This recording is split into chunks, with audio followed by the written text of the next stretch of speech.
¿Sabes lo que se siente vivir con un secreto tan oscuro que te carcome por dentro durante décadas? ¿Sabes lo que es despertar cada mañana recordando el olor de su aliento, el peso de su cuerpo, el sonido de sus amenazas? Yo sí lo sé. Y también sé lo que se siente cuando finalmente haces justicia con tus propias manos. Querida, esta es la historia más difícil que he contado en mi vida. Es una historia que me ha perseguido durante más de 50 años. Una historia que divide opiniones y que hace que la gente se pregunte hasta dónde puede llegar una mujer cuando la empujan al límite. Pero necesito contarla antes de irme de este mundo. Necesito que alguien entienda por qué hice lo que hice. Mi nombre es Azucena.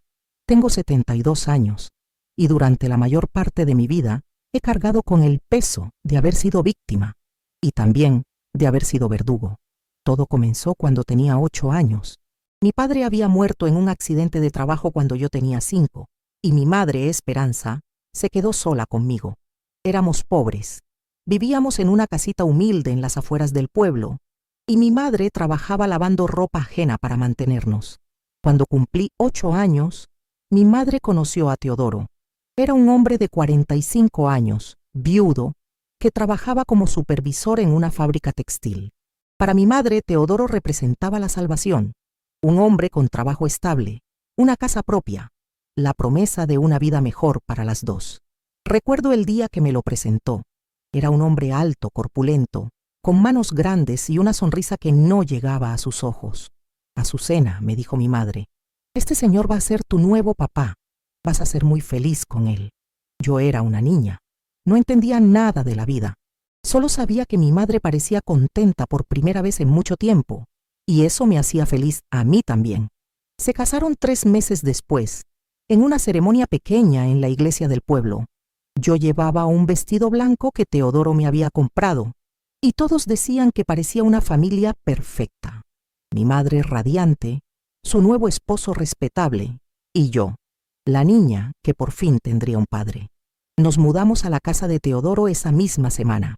Era mucho más grande que nuestra casita. Tenía 2 pisos, un jardín, incluso una habitación solo para mí. Mi madre no cabía de felicidad. Mira, mi amor, me decía, ahora vas a tener todo lo que siempre soñé para ti. Los primeros días fueron normales. Teodoro se portaba como el padrastro perfecto. Me llevaba dulces, me ayudaba con las tareas. Le decía a mi madre lo inteligente y bonita que era su hija. Mi madre se derretía de amor cada vez que lo escuchaba hablar así de mí. Pero todo cambió una noche, 2 semanas después de la boda. Mi madre había salido a visitar a una vecina enferma. Teodoro y yo estábamos solos en casa, viendo televisión en la sala. Yo estaba en pijama, sentada en el sofá, cuando él se acercó y se sentó a mi lado. Azucena, me dijo con una voz diferente, más grave, más extraña. Ahora que soy tu papá, tenemos que conocernos mejor. Lo que pasó después, Dios mío, lo que pasó después me marcó para toda la vida. Teodoro me tocó de maneras que yo no entendía. Me hizo cosas que me dolían, me asustaban, me confundían. Cuando traté de gritar, me tapó la boca con su mano enorme. Si gritas, me susurró al oído, voy a matar a tu mamá, ¿entiendes? Voy a decir que se cayó por las escaleras. Y nadie va a dudar porque soy un hombre respetable. Tu mamá va a morir por tu culpa. Yo tenía 8 años. No entendía lo que estaba pasando, pero entendía perfectamente la amenaza. Mi madre era lo único que tenía en el mundo. No podía dejar que le pasara nada. Esa noche, cuando mi madre regresó, yo estaba en mi cama, fingiendo dormir, con el cuerpo dolorido y el alma rota. Escuché a Teodoro contarle que había sido una niña muy buena, que habíamos visto televisión juntos y que me había ido a dormir temprano. «Qué suerte tengo», le dijo mi madre, «de haber encontrado un hombre tan bueno que quiere tanto a mi hija. Si hubiera sabido, pero no sabía. Y yo no podía decirle». Esa fue la primera de miles de noches de horror. Teodoro estableció una rutina diabólica. Cada vez que mi madre salía, cada vez que estábamos solos, cada vez que él decidía que era hora de jugar, como él lo llamaba, los abusos eran brutales. Teodoro no tenía piedad, no tenía límites. Me lastimaba de maneras que una niña de 8 años no debería ni siquiera conocer. Había días que no podía caminar bien. días que me dolía tanto que no podía sentarme en la escuela. Cuando mi madre me preguntaba qué me pasaba, yo inventaba excusas, que me había caído, que me dolía el estómago, que estaba cansada. Teodoro siempre estaba cerca cuando ella preguntaba, mirándome con esos ojos que me recordaban su amenaza. Los niños son dramáticos, le decía a mi madre cuando yo me quejaba de dolor. Azucena siempre ha sido muy sensible, y mi madre le creía. ¿Por qué no iba a creerle? Era su esposo, el hombre que nos había salvado de la pobreza, el padre que yo nunca había tenido. Los años pasaron, y el infierno continuó. Teodoro se volvía más atrevido, más cruel. Me obligaba a hacer cosas que me daban náuseas, me lastimaba de maneras que me dejaban sangrando, me amenazaba constantemente con matar a mi madre si yo hablaba. Nadie te va a creer, me decía después de cada abuso. Eres una niña mentirosa.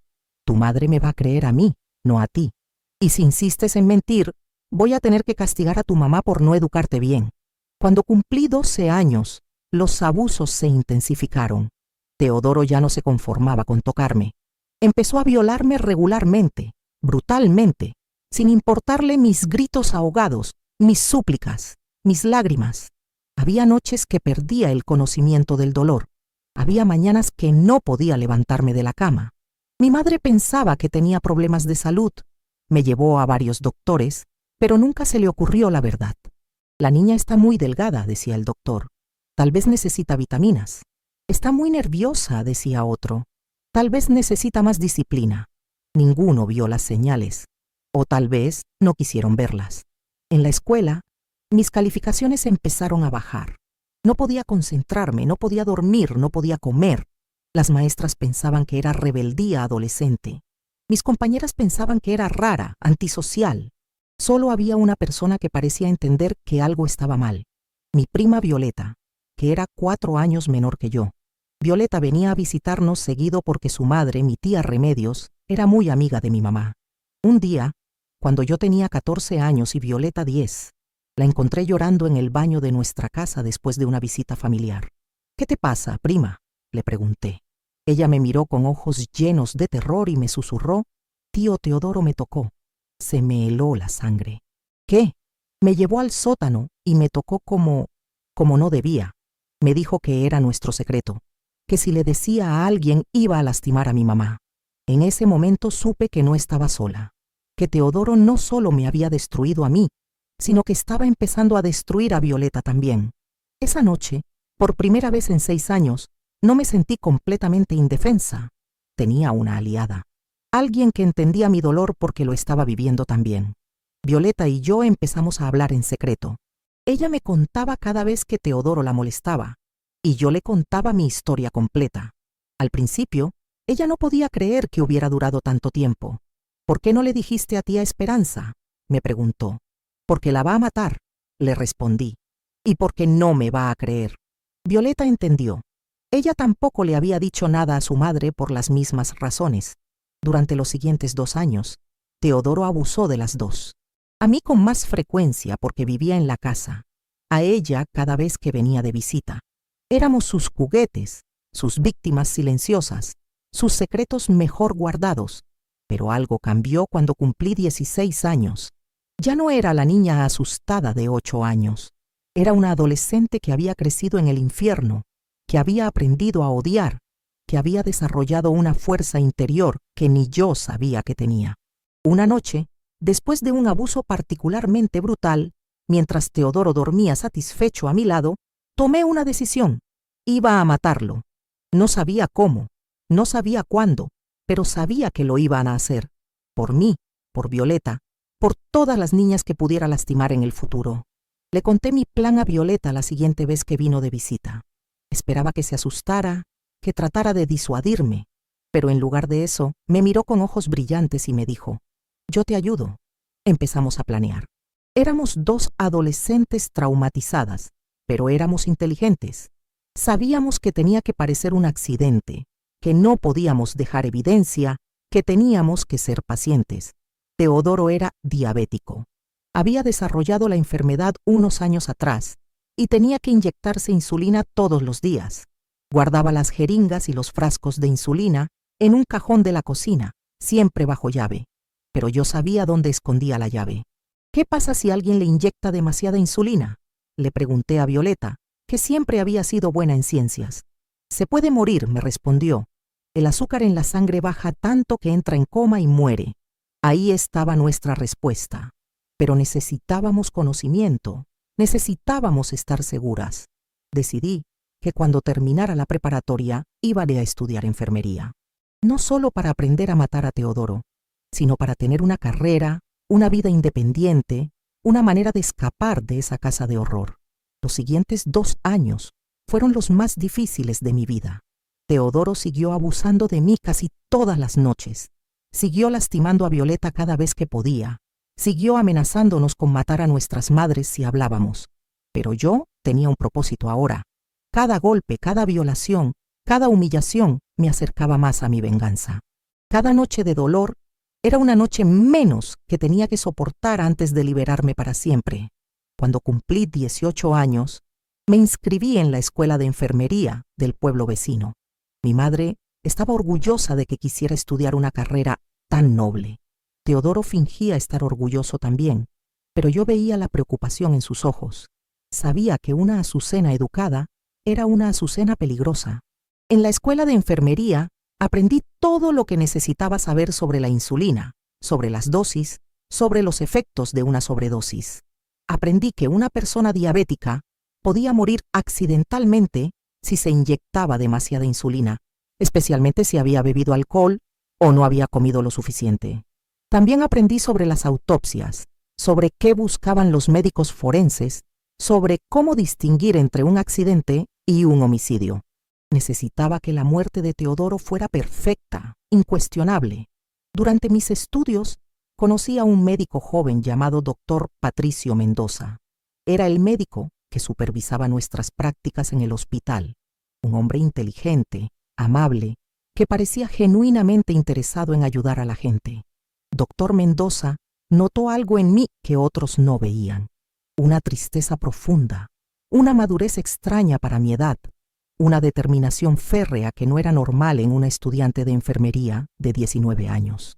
Azucena, me dijo un día después de clases, ¿está todo bien en casa? Pareces cargada. Por un momento estuve tentada a contarle todo, pero no podía arriesgarme. Mi plan estaba demasiado cerca de completarse. Estoy bien, doctor, le respondí, solo concentrada en mis estudios. Él asintió, pero vi que no me creyó completamente. Cuando estaba en mi 2.º año de enfermería, finalmente llegó el momento perfecto. Mi madre había planeado un viaje de fin de semana para visitar a su hermana en la capital. Iba a estar fuera desde el viernes por la noche hasta el domingo por la tarde. Teodoro se quedaría solo conmigo en la casa. Le dije a Violeta que era el momento. Ella, que ya tenía 16 años, se las arregló para quedarse a dormir en nuestra casa ese fin de semana, diciéndole a su madre que iba a ayudarme a estudiar.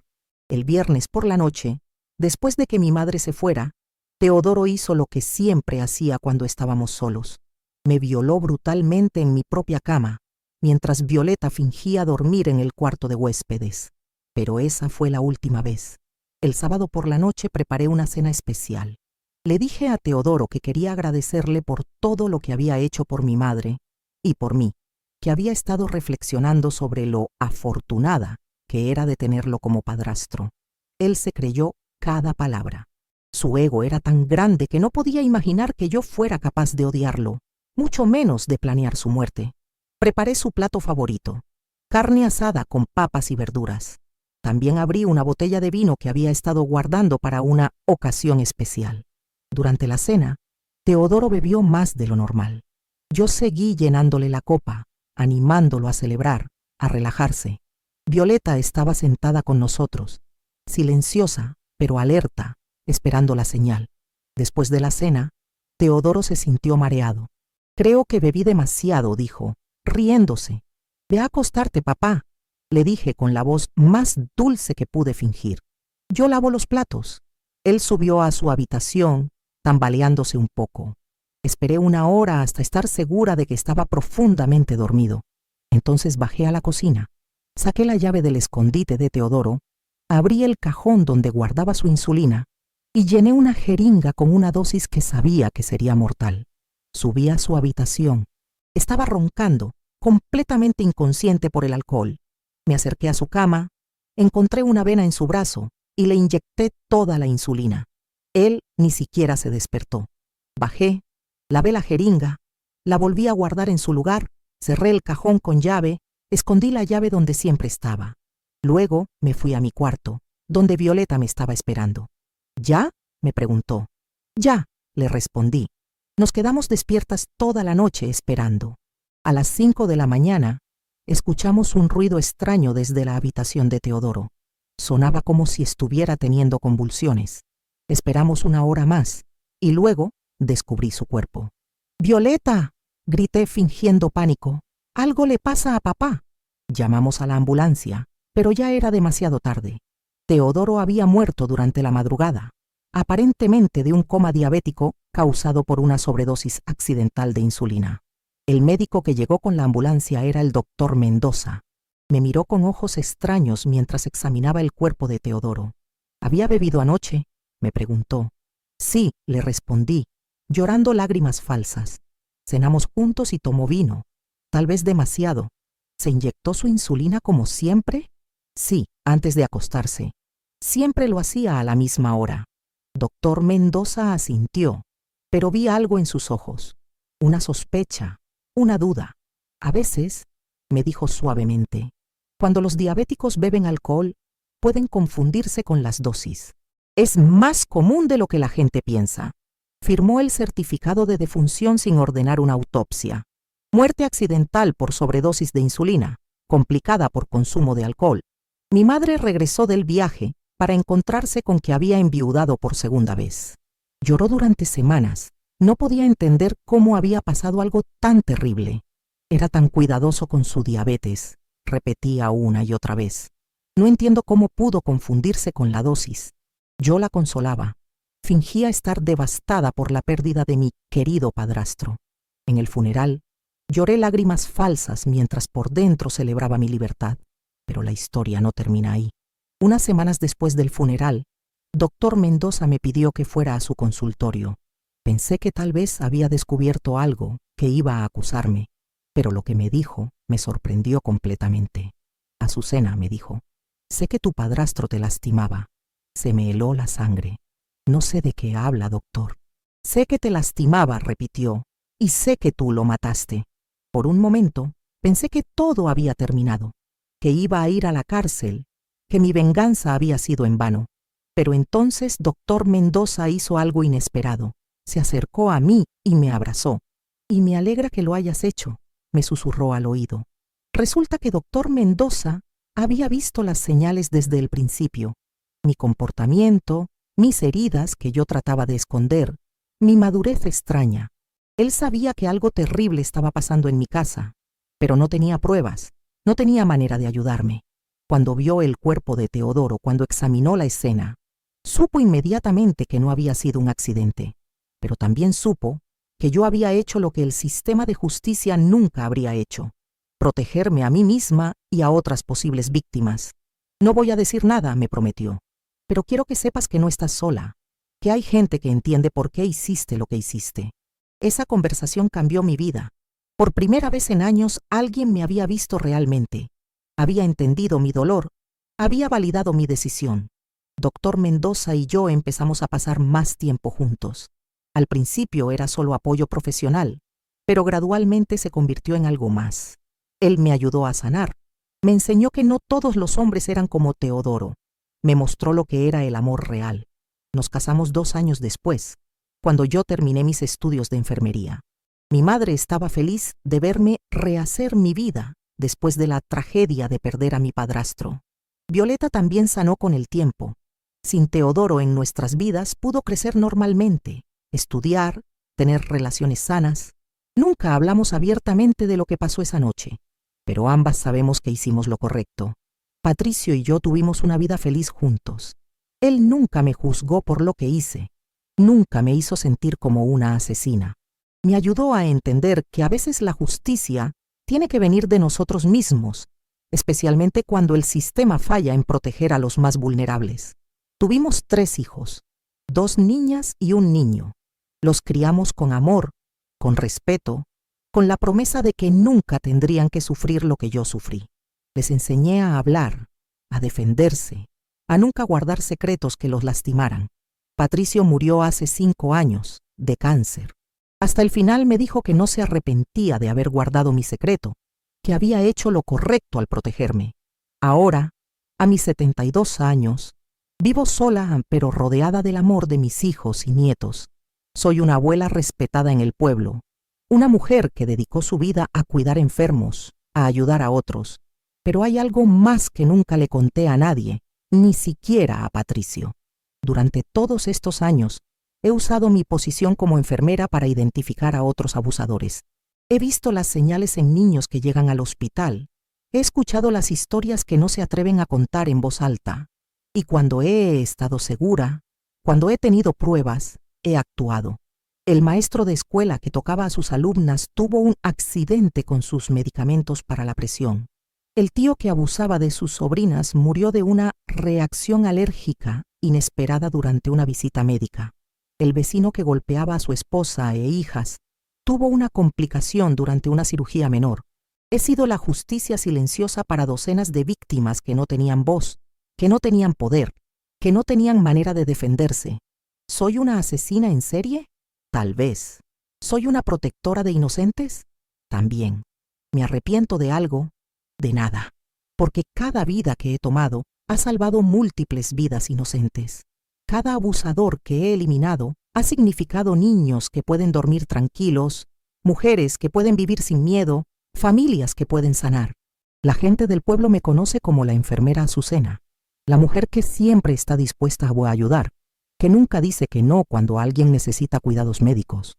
No saben que también soy su ángel vengador, la mano que elimina a los depredadores que la ley no puede tocar. ¿Y sabes qué es lo más irónico de todo? Que mi experiencia con Teodoro, todo ese horror que viví durante 10 años, me convirtió en la persona perfecta para esta misión. Conozco a los abusadores mejor que nadie, porque fui víctima de uno. Sé cómo piensan, cómo actúan, cómo esconden sus crímenes. Y como enfermera, tengo acceso a medicamentos, a pacientes vulnerables, a situaciones donde un accidente médico no levanta sospechas. He sido la justicia que el sistema nunca pudo ser. He protegido a los inocentes de una manera que las leyes y los tribunales nunca podrían hacer. Eso me convierte en una heroína o en una villana. Tú decides. Pero yo ya tomé mi decisión hace más de 50 años, cuando era una niña de 8 años, que no tenía a nadie que la protegiera. Decidí que cuando creciera, iba a ser la protectora que yo nunca tuve. Y he cumplido esa promesa. Cada niño que he salvado, cada mujer que he liberado, cada familia que he protegido, todos ellos valen más que la vida de los monstruos que eliminé. Porque al final del día, cuando me voy a dormir, no escucho los gritos de mis víctimas. Escucho el silencio de los niños que pueden dormir tranquilos porque sus abusadores ya no están. Veo las sonrisas de las mujeres que pueden vivir sin miedo porque sus torturadores han desaparecido. Eso es lo que me da paz. Eso es lo que me permite cerrar los ojos cada noche sabiendo que hice lo correcto. Y si mañana descubriera que hay otro Teodoro lastimando a otro niño indefenso, haría exactamente lo mismo que he hecho durante décadas. Porque hay cosas más importantes que la ley. Hay cosas más importantes que la moral convencional. Está la protección de los inocentes. Y por eso no me arrepiento de nada. Querida, si has llegado hasta aquí, si has escuchado toda mi confesión, te pido que hagas algo por mí. Dale me gusta a este video si entiendes por qué hice lo que hice. O déjame un comentario si crees que me equivoqué. Pero sobre todo, suscríbete a este canal apretando el botón negro que dice suscribirse. Necesito saber que hay gente que comprende que a veces hay que tomar la justicia en nuestras propias manos. Y si tú has vivido algo similar, si conoces a algún niño que esté sufriendo lo que yo sufrí, si tienes una historia que necesitas contar, escríbeme. Todos los días estoy aquí, esperándote con nuevos relatos que te van a dejar sin aliento. Perdón si este video ha sido muy largo, pero estas historias hay que contarlas al detalle. Necesitaba soltar todo esto ya. Necesitaba este desahogo. Gracias por acompañarme hasta el final. por escuchar la confesión de una mujer que hizo lo que tenía que hacer para sobrevivir y para proteger a otros. Y recuerda, a veces los monstruos se esconden detrás de sonrisas respetables, pero también recuerda que a veces los ángeles vengadores se esconden detrás de uniformes de enfermera.